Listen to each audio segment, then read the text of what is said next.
Hi guys, so this is my good friend Andy. He's back again.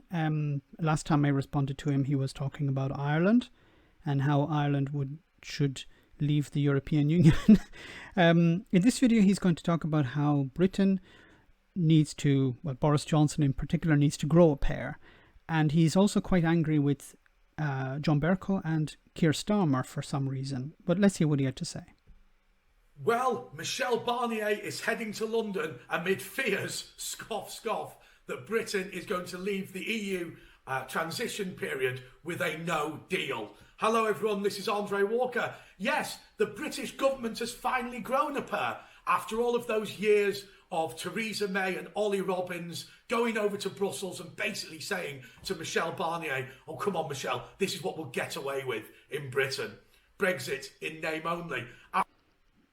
Actually, the withdrawal agreement that Theresa May had and the one that Boris Johnson had were not all that different. So how can you say it was Brexit in name only? And also, what is Brexit to you? I would like for Andy to explain what Brexit is and explain what he thought Brexit was when he voted for it. I assume he voted for it in 2016. So what did he vote for? What did he know at the time? And how has that changed? After all those times when British politicians like Sir Keir Starmer and John Bercow went behind the British government's back, after all of those, Boris... What are you talking about? They went behind the British government's back. Are you insane? Do you not understand that elected representatives are able to go... Well, this is back when the UK was a member of the European Union last year. They were invited in some cases, but they have full rights. They have the complete rights to actually go to Brussels and have a meeting with Michel Barnier. There's nothing illegal about that. There was nothing outside the rules. The UK was a member. These were elected members of Parliament.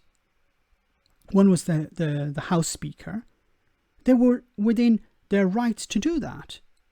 In the same way, any other Brexit party, or Brexit party didn't have any MPs, any Tories who support Brexit were well within their rights to go and meet with Michel Barnier.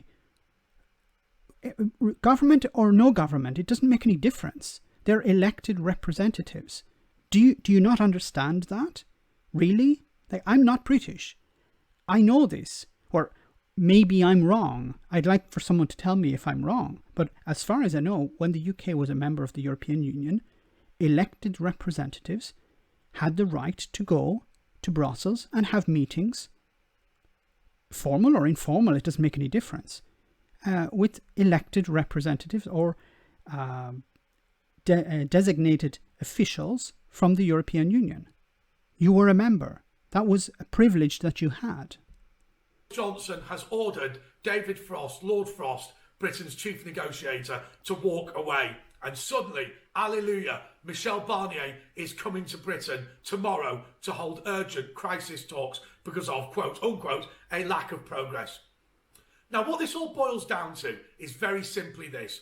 Barnier has said that there can be no deal without access to UK territorial waters. Now, I know I've said this on the channel before, but I'll say it again because it's a statistic worth pointing out, that one Dutch trawler alone has 25% of the UK fishing quota, and also £600 million worth of fish are fished in UK waters every year. Okay, I don't know if these statistics are accurate, but it's irrelevant. He could be telling the truth, he could be accurate, but it's not important. My point is, who gave that away? Who allowed the European Union members to come to the UK? Your government allowed that. Your government didn't stand up and say, no, we're not going to allow this, we're going to stand up for the fishing fleet. Why do you think they didn't do that? Because they don't give a crap.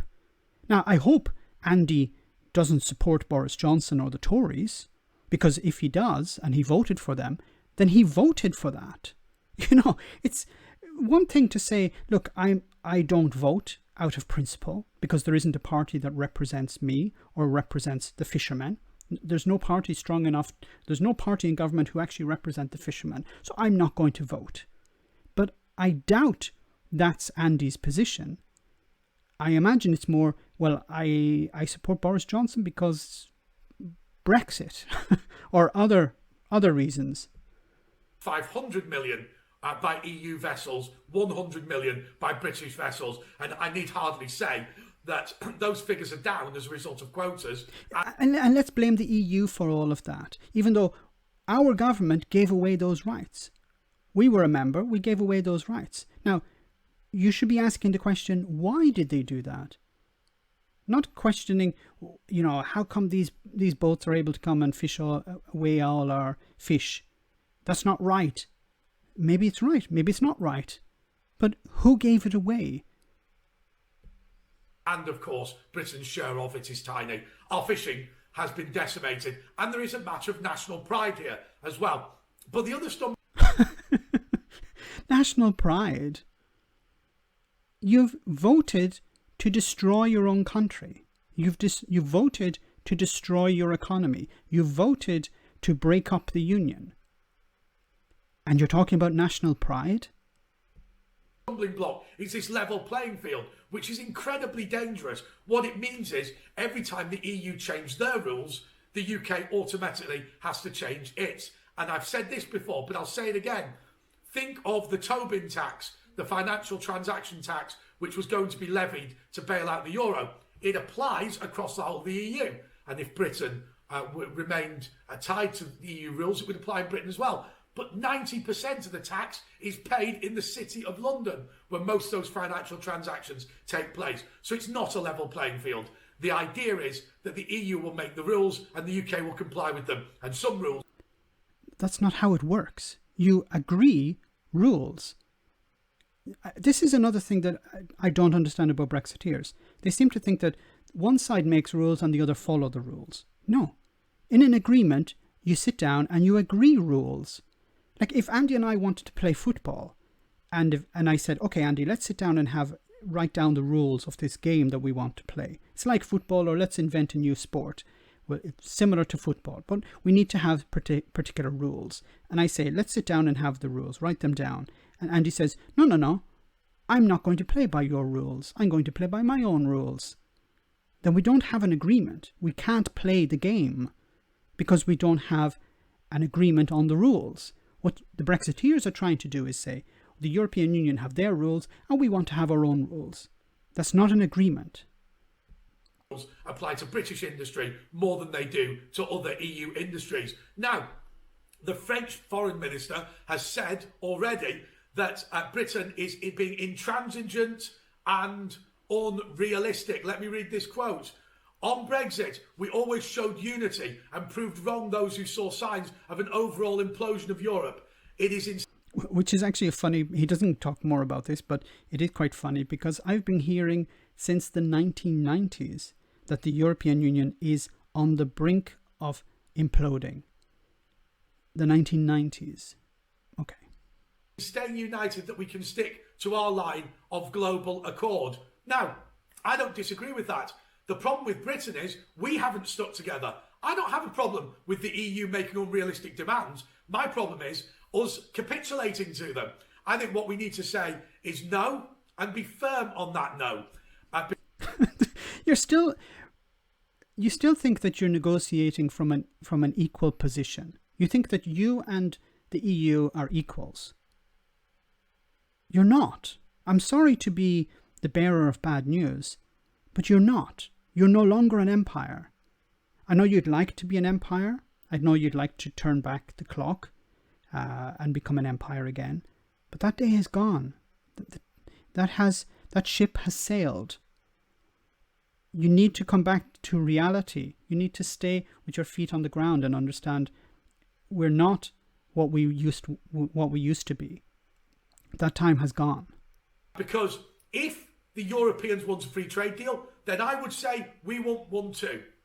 But if the EU wants to continue to rule the United Kingdom and to fish our... Rule? Can you give me an example of the EU ruling you? This is something that really I don't understand. Well, I try to understand about Brexiteers, they seem to frame it as the EU is the enemy and we are the good guys. Not, and this was also before the UK left the European Union. Not that we are part of a union, we're part of a club, we're a member of a group. No, it's us and these foreigners. Us and this foreign entity that's trying to take control of us. They could never give any examples of how the EU controls you. They really don't understand that you were a member. Yesterday I uploaded a video about how the UK was instrumental in creating a rule about state aid. That was pushed by the UK. And I've said on many occasions how the EU is less because the UK is not part of it. The EU was better when the UK was there. And I'm not talking about money. I'm talking about how the UK wrote laws, for example, related to human rights. For example, this state aid law. Other ways that the EU was better because the UK were there. And I think it was reciprocal. The UK was better because it was a member of the European Union. I know there are people like this who would pour poison into your ear and say, no, we were much better before we joined. We were much better. We're much better on our own. Everything will be much better now that we're gone. I think it's quite sad. Waters and into extinction, then that is not appropriate, and that is something we must and can now oppose. And frankly, a final comment: it should be illegal to negotiate behind the back of the British government. They were not negotiating.